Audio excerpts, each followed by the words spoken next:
Hello and welcome back. Now, you may or may not have noticed that I have been slowly leaking myself back into your YouTube feed. Now, if you are not someone who has kids, teacher, I don't know, and you don't watch or listen to the children book readings that I do, then you probably wouldn't have noticed. Totally fine. But I'm coming back today with a little bit of a new series. Don't know why I said a little bit, because it's definitely like brand new. That I'm going to call Missing and Mysterious Death Monday. Now, what this will be is basically, you clicked on the video, you can see it kind of in the name, but every week, every Monday, we're going to just talk about 3 active missing persons cases. And we'll just do a quick breakdown, when they were last seen, where they were last seen, that sort of thing, just to get these individuals' faces, their names out there. I think as a consumer of true crime, we do kind of have this responsibility to be ethical and to be responsible. And for me personally, it's always been a little bit tricky because I've always gotten really triggered and annoyed by some of the ways that podcasts, especially, I think that's where we see a lot of true crime,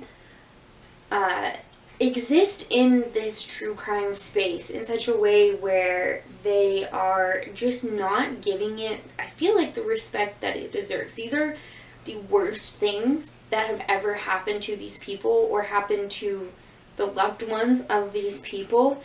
And I think that as someone who's listening to it, there are ways that we can be respectful of that and not kind of just use it only for our entertainment.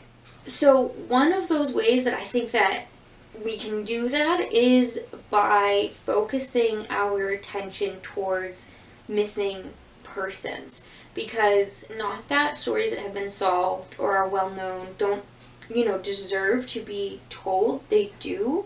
But as far as the impact that we can have or I can have goes, that is putting the names and the faces of the people out there who still need to be found. And although I don't have a huge platform on here, although I'm not investigating these cases myself, we know that just every time we put those names out there, every time we put those faces out there, we are helping increase the odds, even if just a little bit, because you truly never know who is going to see it, or who knows something, or who doesn't even know they know the person, or maybe saw them passing by an area. You don't even know, that it might be helpful in locating the person that is missing. So again, this is not entertainment. It's not meant to be entertainment. It's going to be short. It's going to be brief, and I'm not going to be investigating or doing any research. I'm not an investigator. I'm not a researcher. I'm not a detective. And I don't think that I could find anything that would be helpful or be respectful and add anything in a meaningful way. But what I can do, and what you and I can do, is just keep an eye out. Have these faces in mind, put those faces out there, because again, maybe you walked past this person and you just didn't even know, but if you had seen this picture once before, maybe it would kind of just be like in the back of your mind. So anyway, all of that to say, that's what we're going to do. I'm going to start with New Hampshire because that's where I am, and spread out from there throughout New England, starting with just the official report that gets put out by the state of New Hampshire as far as the missing persons go, the active missing persons cases right now. Now, I will say that it does update pretty regularly, so for example, right now I'm recording this, it's Friday, I'm going to post it Monday. There could be an update on that list just within those couple of days, and I might not get a chance to see it. So it is as up to date as I possibly can make it, but there are a lot of changes happening over there on that website pretty frequently. And the last thing I will say about this series and these individuals before we get started is that I'm not here again to investigate or anything like that, so I'm also not here to speculate on who they are or their past or anything like that. I don't know anything about who they are, what they may or may not have done, what type of people they are. I am just wanting to put missing persons cases out there, because if I were a missing person or a loved one that I was, anything like that, you want people to be looking for you. So the first person that we are going to talk about today is named Howard Kruger. This is a white male who was 75 at the time of their disappearance, and they are 75 right now. So a lot of these cases, at least in the beginning that we'll talk about, are fairly recent. So most of them just went missing within the last 6 months or so. So they are probably the same age now as they were at the time that they went missing, if that makes sense. His brown hair, hazel eyes, and he is about 5 feet 3 inches tall, or about 1.6 meters. He is about 150 pounds, and that's also about 68 kilograms. Now, in the picture that they had on the website, this is just what I saw based on that picture. He's a little bit balding on top. He does have a goatee, and then there is another picture of him wearing glasses. So he could be somebody who is wearing glasses. He was last seen leaving his home in Wakefield, New Hampshire in October 2023. So it has been coming up almost a year now. He was leaving New Hampshire to spend the winter in Florida, but he never made it. His vehicle was found in Manhattan, New York on December 9th, 2023. So about 2 months after he left Wakefield on his way down, which you do have to drive through New Hampshire to get to Florida. So to me, if he was going down to Florida, it makes sense that his car would have been found. You know, it's not out of the way to go to New York. And then I think, unfortunately, the part here that maybe makes things a little bit difficult is he wasn't reported missing until the 17th of May in 2024. So about 6 months after he left New Hampshire, a little bit more, which again, we know that that early time is really, really crucial when it comes to finding somebody. It's not known what he was wearing at the time of his disappearance. There was that one picture of him, he had a black hat on and like some black rimmed glasses, but of course that's very little as far as what he could be wearing. If you do know anything, the investigating police department is the Wakefield, New Hampshire Police Department. So their information will be linked in the video.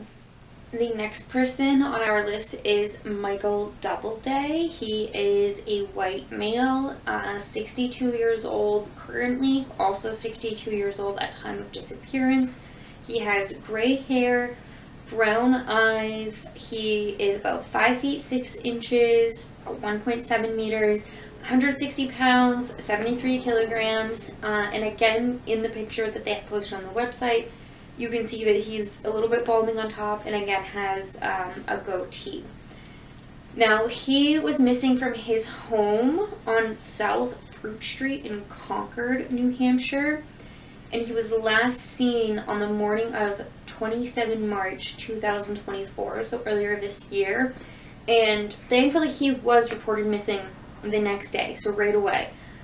He was last seen wearing a black cargo jacket, gray cargo pants, work boots, and a blue backpack.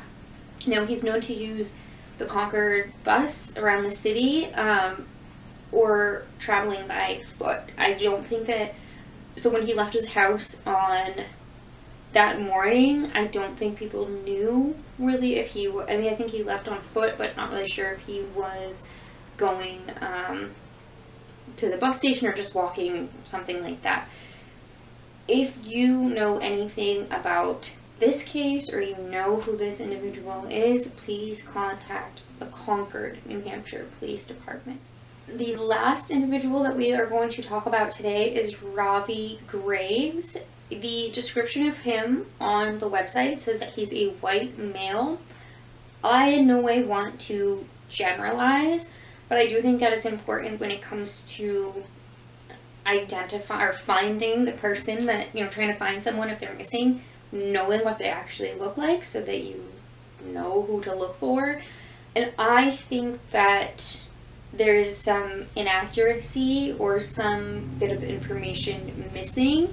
I'm gonna, again, his picture will be up on the screen, but I think that he is white. I think they're missing some sort of race or ethnicity there personally. And again, I only bring that up to say so that you know what to who to accurately look for, because I think that just saying he's a white male would be misleading to some degree. He's 21 years old, 21 at time of disappearance. He has black hair, black eyes. He's 5 feet 7 inches tall, about 1.7 meters, 160 pounds, which again is about 73 kilograms. He appears on the picture that they have a lot of tattoos, and at least one on the neck here.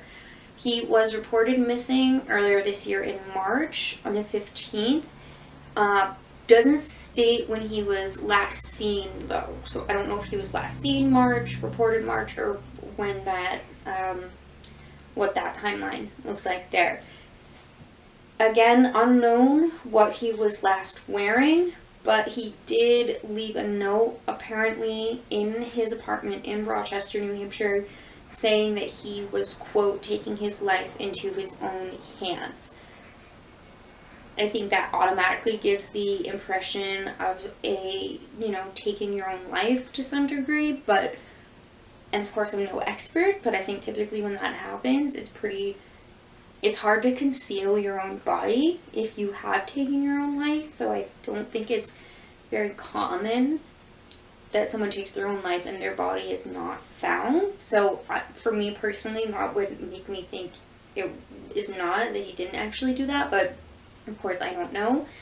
And again, if you do know anything about this case, you are encouraged to contact the Rochester, New Hampshire Police Department. They are the investigating agency for this one. Alright, and that is all that we are going to do for this first video. I know it's short and I know there's not a lot of information, but I also don't want to just give you a video with a whole list of names, because I think that kind of, I don't want anyone to get sort of lost in that big list. I feel like each person really does deserve to have a little bit of their own moment, So thank you for watching through to the end. Again, you can share these people's names, their pictures, whatever.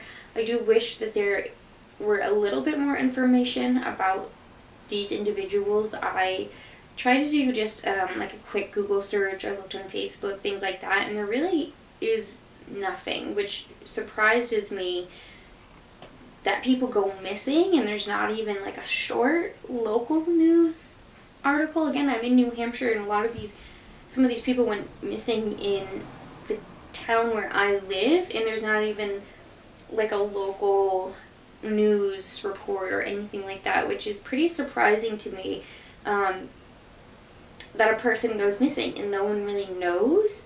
And it's, again, how do you find somebody if nobody knows that they're missing in the first place, especially when there are so many people around with eyes that can see. I just feel like the more we can put these names out there and put those faces out there, the better off we will be.